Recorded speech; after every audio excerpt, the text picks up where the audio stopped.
Coucou les amis, alors aujourd'hui on se retrouve pour la vidéo 3000 abonnés. Yes. Et qu'est-ce que ça veut dire? Ça veut dire FAQ, bien sûr ça veut dire FAQ. Alors je vous ai demandé sur le club Facebook si vous voulez nous rejoindre et que c'est toujours pas fait, deuxième lien dans la description, évidemment à condition d'être parfaitement bienveillant. Aujourd'hui je vais répondre à vos questions et il se trouve que bon, vous m'avez majoritairement posé des questions sur l'autisme, les neuroatypies, etc. Donc je vais tout simplement y répondre. J'ai pas donné de thème à la FAQ, donc c'était vraiment YOLO, vous me posez vos questions et tout. Je vous préviens tout de suite, il y a plein de questions que je vais pas répondre pour plusieurs raisons. Déjà parce qu'il y en a beaucoup et que je vais sûrement sur certaines questions beaucoup m'attarder, parce qu'il y a certaines questions qui m'intéressent énormément. Et aussi il y a beaucoup de questions que vous m'avez posées où j'ai juste pas les réponses du tout, donc je suis vraiment désolée pour ces personnes qui vont pas voir leurs questions apparaître dans la FAQ. Juste soit j'ai pas les réponses, soit peut-être votre question fait doublon à une autre question que je vais répondre, enfin bref, ça dépend.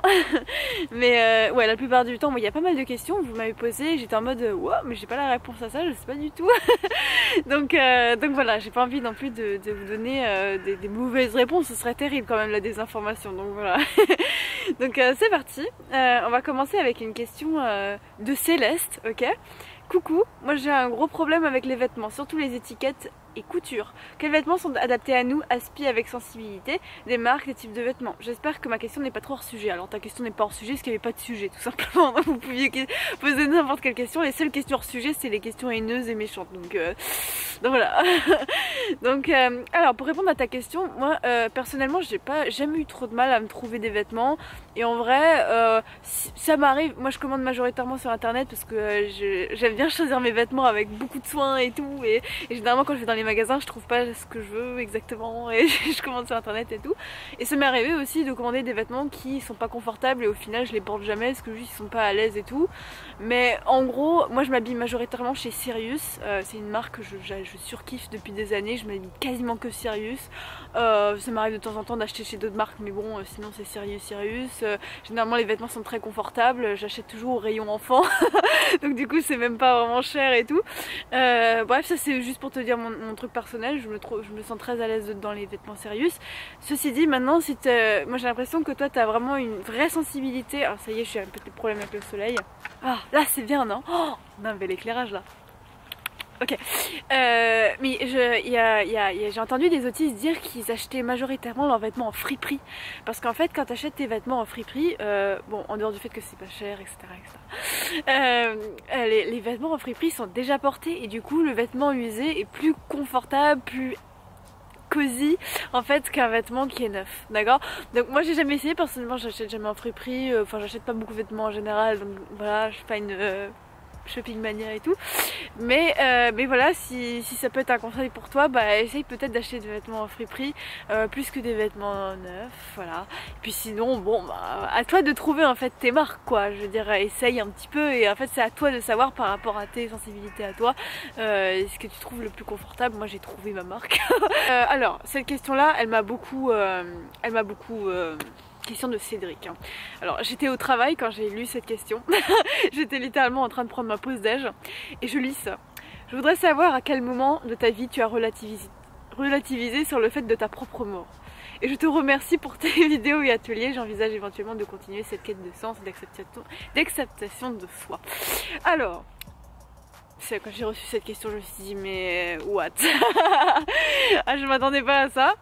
Alors faut savoir que moi ma mort je m'en fous complètement et j'ai envie de dire ça devrait être le cas de tous les jeunes de mon âge. Je veux dire à mon âge, moi j'ai 26 ans, je veux profiter de ma jeunesse, je veux pas penser à ma mort, je veux pas penser à mon dernier jour, je veux pas penser à tous les regrets que je vais avoir quand je vais être vieille. Non, je veux vivre à fond, je veux être jeune, je veux profiter, etc. Et c'est pas du tout une question qui me préoccupe la mort et j'espère que c'est une question qui me préoccupera jamais et que même quand j'aurai 90 ans, si j'atteins cet âge là, je vivrai toujours à pleines dents et je penserai pas au jour où je vais mourir parce que de toute façon quand je serai morte, bon ça sera passé et puis ce sera tout, tu vois. Donc non, c'est absolument pas une question qui me taraude, genre pas du tout, et j'ai envie de dire j'ai envie que ça reste comme ça parce qu'en vrai ça me va très bien de profiter de la vie et voilà. Voilà pour la réponse à ta question. Question de Guillaume. Quand est-ce que tu as eu ton diagnostic, mes anges, et qu'est-ce qui t'a mis la puce à l'oreille ou qui a mis la puce à l'oreille à quiconque? parce que moi je suis un garçon et même si les diagnostics sont habituellement effectués très jeunes chez les garçons, j'ai eu le mien à 20 ans. Alors déjà il faut arrêter tout de suite les préjugés, je sais pas, les garçons ou filles on peut être diagnostiqués tard, voilà. C'est vrai que souvent les filles sont diagnostiquées tard et les garçons jeunes. Ça peut totalement être inversé, hein. Un garçon peut être diagnostiqué à 80 ans, il n'y a aucun problème avec ça. Il y a aussi des garçons qui font du très bon masking, qui comment dire, cachent très bien leur handicap, etc. Exactement comme les filles. Donc voilà, ça c'était la première chose. Alors comment est-ce que ça s'est passé l'histoire d'un diagnostic? J'en ai peut-être déjà parlé sur cette chaîne, je m'en souviens plus, mais j'ai dû forcément en parler à un moment. Mais en gros ce qui s'est passé c'est que j'étais à un stage de chant à un moment et il y avait 2-3 de mes camarades du stage qui en fait étaient des, alors soit des tantes, soit des oui, c'était principalement des tantes, des grands-mères, tout ça, d'enfants autistes, voilà. Et du coup, quand elle me voyait, elle disait tiens, c'est bizarre, mes anges, elle ressemble quand même à mon neveu ou à mon petit-fils ou au fils de ma copine, etc. Voilà, et ça a commencé comme ça. Et du coup, elles en ont parlé à mon prof de chant, de qui j'étais très proche à l'époque. Et elle me dit ouais, on trouve que mes anges, elle pourrait être Asperger. Alors à l'époque on disait Asperger, on ne dit plus trop Asperger parce que Asperger était un nazi, etc. On disait plutôt trouble du spectre de l'autisme ou autiste tout simplement, c'est très bien. Donc ouais, go faire un petit peu des recherches parce qu'en vrai ça ressemble et tout. Et mon prof de chant qui était très proche de moi à l'époque et qui était aussi très fasciné par le syndrome d'Asperger, le trouble du spectre de l'autisme, pardon. Il a fait énormément de recherches et tout et c'est quasiment principalement lui qui m'a mené au diagnostic, qui m'a fait prendre le chemin des diagnostics, etc. Et puis aussi j'ai eu des amis hein, qui étaient eux-mêmes autistes et qui m'ont dit ah ouais tu serais pas autiste, etc., etc. Donc c'est un peu les gens comme ça qui ont vu 2-3 indices parce que voilà, soit ils sont autistes eux-mêmes, soit ils ont des gens dans leur entourage qui ont vu des similitudes et du coup ils ont, voilà, ça a convergé et au final c'est venu jusqu'à mes oreilles, voilà. Mais c'est pas moi-même, moi jamais à aucun moment, si ces personnes n'étaient pas venues vers moi, m'en avaient pas parlé, etc. Jamais, je sais même pas si aujourd'hui j'aurais encore douté quoi que ce soit sur moi-même, c'est-à-dire que j'ai été diagnostiquée il y a 3-4 ans, un truc comme ça.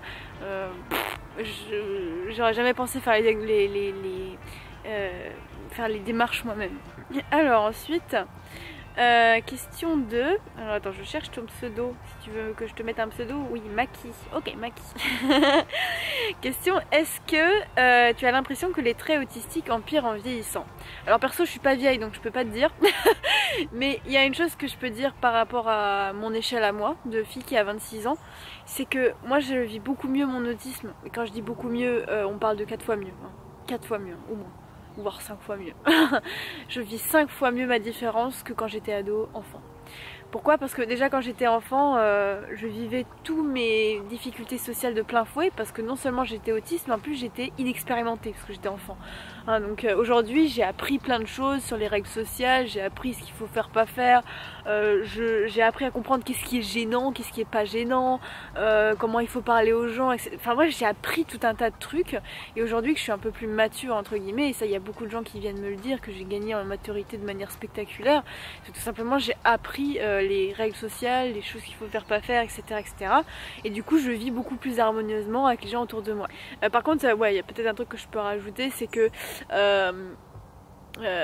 tout ce qui est les problèmes sensoriels, ça m'étonnerait pas que ça devienne vraiment plus compliqué avec l'âge, notamment voilà, par exemple avec les difficultés à supporter le bruit quand on vieillit. À mon avis, plus on vieillit, moins on le supporte parce que bah voilà, on n'a plus l'énergie qu'on a quand on est jeune.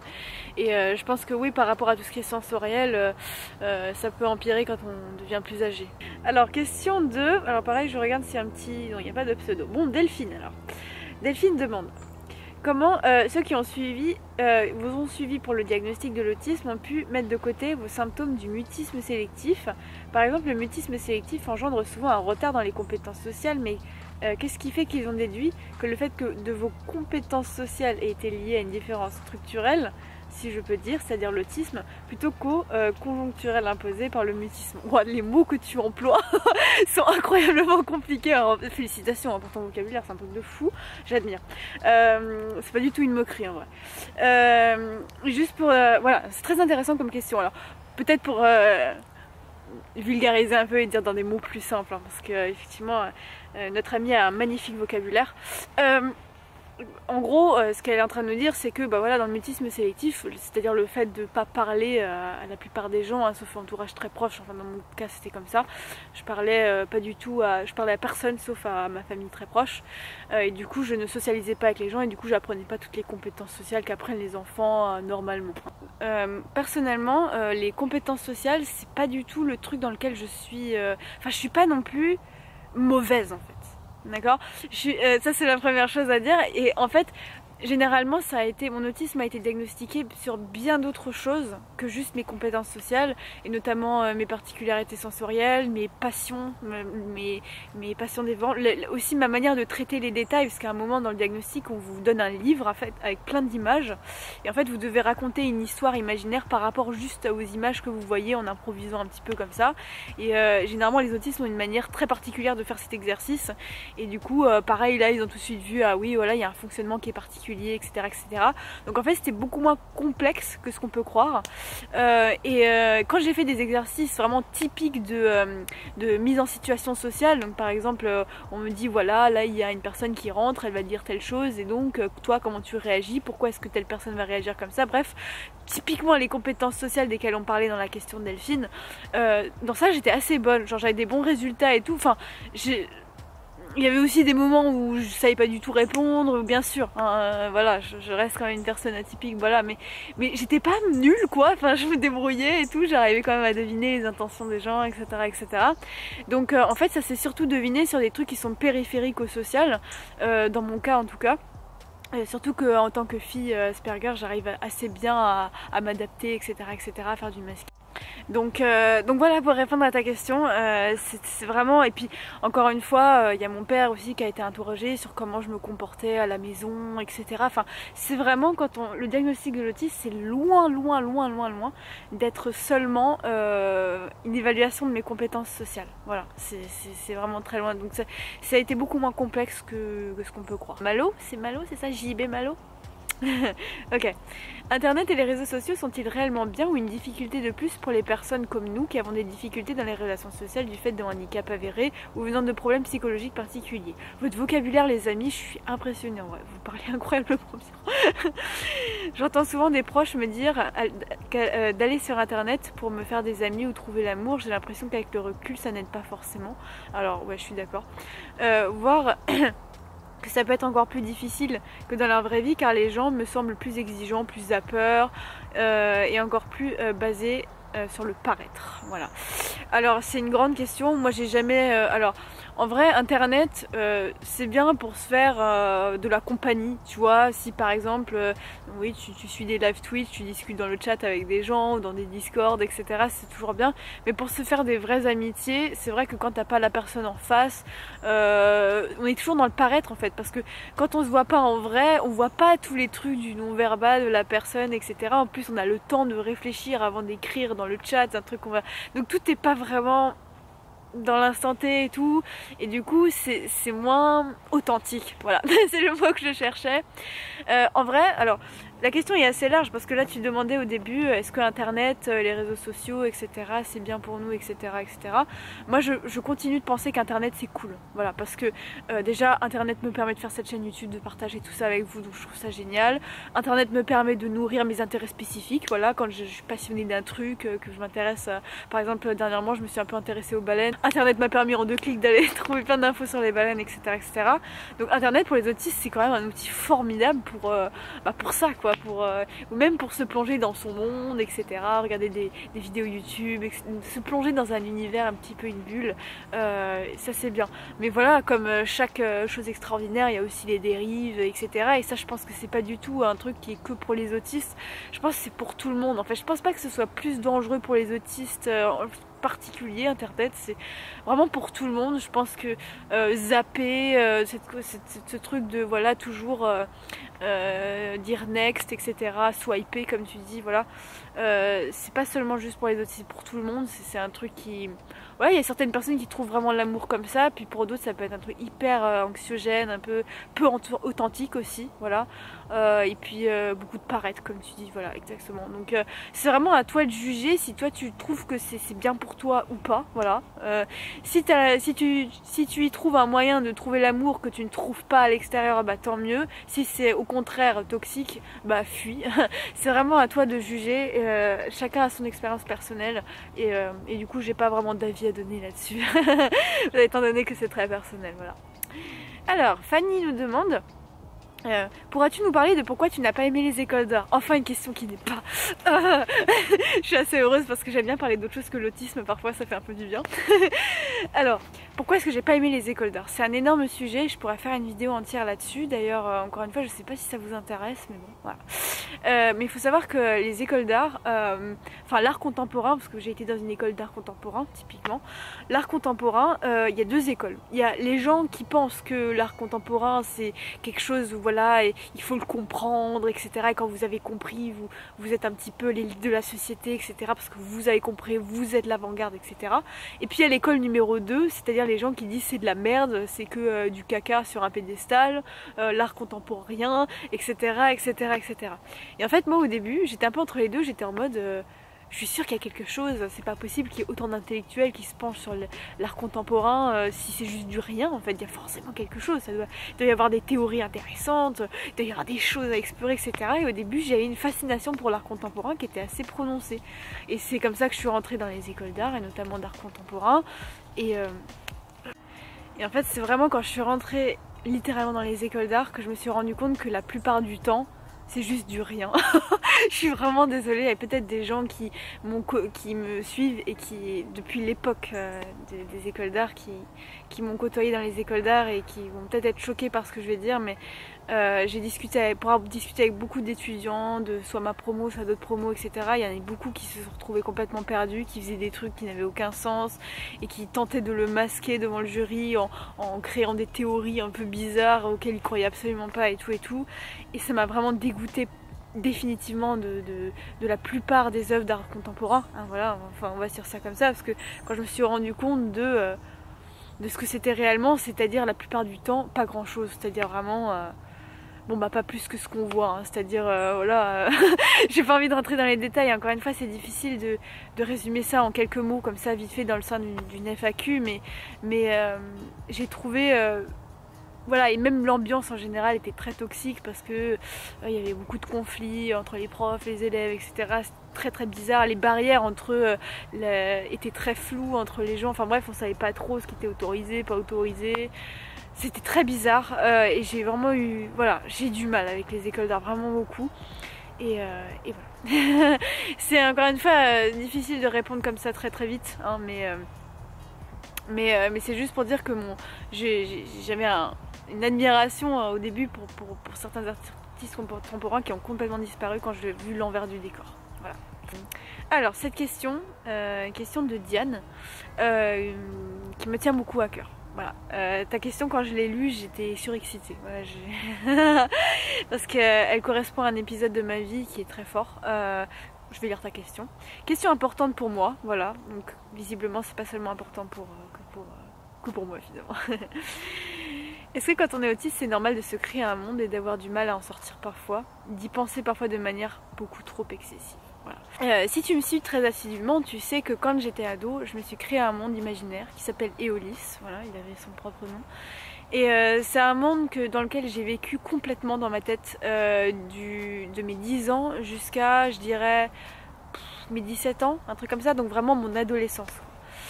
Et c'est un monde dans lequel, voilà, encore une fois, c'est le moment de ma vie où je me sentais le moins appropriée à la société, où j'avais le plus l'impression d'être un ovni, de pas comprendre comment fonctionnent les autres, j'avais zéro ami, enfin, j'étais vraiment dans mon coin, voilà, c'est le moment où j'ai le plus mal vécu mon autisme, tout simplement. Et donc j'ai créé ce monde dans lequel tout simplement je me sentais en confiance, où je vivais toute ma meilleure life, etc. etc. Et ce monde s'appelait Éolis. Je vais pas rentrer dans les détails de à quoi ressemblait ce monde parce que c'était extrêmement détaillé. Il y avait énormément de personnages, de lieux, voilà, c'était une planète entière que j'avais inventée. Et pour moi c'était une religion. cette planète. Et quand je dis une religion, je n'abuse même pas. C'est-à-dire que dès qu'on disait du mal de ma planète, je devenais extrêmement agressive. Des fois je priais pour ma planète, je me mettais comme ça dans ma chambre et je priais pour ma planète. Je regardais les étoiles et j'essayais de trouver ma planète. C'était vraiment une obsession pour moi. Et c'était à tel point, bah, comme tu dis, je n'en sortais pas en fait. J'étais vraiment enfermée dedans. Et c'est pour ça qu'à un moment, j'ai fini par... Alors pareil, hein, j'en ai pas beaucoup parlé sur cette chaîne, mais j'ai des dizaines de bandes dessinées que j'ai dessinées. Pareil, hein, ancrées, colorées, etc. Vraiment des trucs très prompts, tu vois. Et c'est des bandes dessinées de 50 pages chacune. Voilà. Juste sur ma planète Éolis. Donc pour te dire à quel point je ne vivais que pour cette planète en fait, et à chaque fois que je faisais un truc je disais que je le faisais pour Éolis, etc., etc. C'était devenu très toxique pour moi, voilà. Au début c'était une vraie aide parce que tous les soirs quand j'allais dans mon lit je me réfugiais dans ma planète, je me racontais mes petites histoires là-bas et tout. Mais quand j'interagissais avec d'autres gens, ça pouvait devenir toxique parce que je ne vivais qu'à travers cette planète et que cette planète n'existait pas. Voilà, que je le veuille ou non, elle n'existait pas. Et donc voilà. Donc dans mon cas, ça a été à la fois un poison et un remède, voilà, en fonction des moments, des événements qui arrivaient dans ma vie, etc. etc. Mais oui, c'est totalement normal et j'ai même lu dans le bouquin de Tony Atwood sur le syndrome, sur l'autisme, que justement c'était fréquent chez les autistes. Donc oui, c'est totalement normal et notamment quand tu te sens pas adapté à la société, c'est normal que ton cerveau ait ses mécanismes de défense de se créer son propre monde où il peut se réfugier, où tout va bien, etc. C'est extrêmement rassurant pour nous, donc c'est totalement normal et crois-moi, si ça m'a ému de lire ta question, c'est parce que j'ai vraiment un énorme vécu avec cette planète Éolis. Et donc voilà. On va terminer avec une toute dernière question. Toute dernière question encore de Malo, hein. Finalement c'est la deuxième, JB Malo. Qui est très touchante, voilà, et qui va concerner beaucoup de monde. Donc c'est bien qu'on termine avec ça. Je me demande toujours comment fait-on pour se faire des amis ou avoir une amoureuse. Hormis à l'école ou par le biais d'internet depuis, je n'ai jamais réussi à démarrer une relation. Quand je vois la facilité qu'ont les autres à le faire, ça me laisse songeur. Ce soir, je suis encore en proie au doute. J'ai changé de ville et pour recommencer à zéro. Mais rien ne change. Je n'ai toujours personne autour de moi, je m'inscris dans les associations, mais je n'arrive pas à créer de lien car à chaque séance, les gens différents viennent. Moi, j'ai besoin de voir des gens plusieurs fois pour qu'il se passe un truc. Bah, t'as totalement raison, moi c'est exactement pareil. Comment fait-on pour créer une relation au bout d'une seule rencontre? Alors, ok. À quel moment doit-on prendre le numéro de l'autre? Comment amener le truc? Je n'y arrive pas. Je discute avec les gens et puis rien. On rentre chez soi et je les revois plus pendant des semaines et puis plus du tout, je désespère.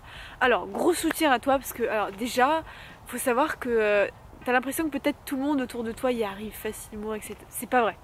En fait, ouais, non, c'est pas du tout aussi. Même pour les neurotypiques, trouver l'amour, c'est un vrai sujet. C'est pas comment amener le truc, etc. C'est pas. Alors, certes, pour les autistes, c'est particulièrement difficile. Mais je sais que oui, pour les autistes, c'est particulièrement compliqué parce que c'est un flou total, quoi. On sait pas du tout, quoi. On a juste besoin d'un mode d'emploi. Comment on fait, quoi. ABC, comment on fait. Et en fait, le problème avec l'amour, c'est que il y a autant d'amour qu'il y a de personnes. Il y a autant de visions de l'amour qu'il y a d'êtres humains, en fait. Et c'est d'ailleurs pour ça que ma première relation amoureuse a échoué. C'est parce que lui, il avait une vision d'amour que c'est juste s'amuser. Moi, j'étais dans un truc dans l'optique de faire quelque chose de sérieux, de construire quelque chose ensemble, dans lequel mon premier compagnon n'était pas du tout. Donc c'est comme ça que voilà, la séparation s'est faite, hein, tout simplement. C'était extrêmement douloureux pour moi. Mais c'est juste pour dire à quel point... déjà, moi j'aurais un conseil à te donner comme ça là. Okay, le premier conseil à te donner, c'est que essaye d'abord d'avoir confiance en toi et de te sentir, j'ai envie de dire, heureux, épanoui, voilà, célibataire.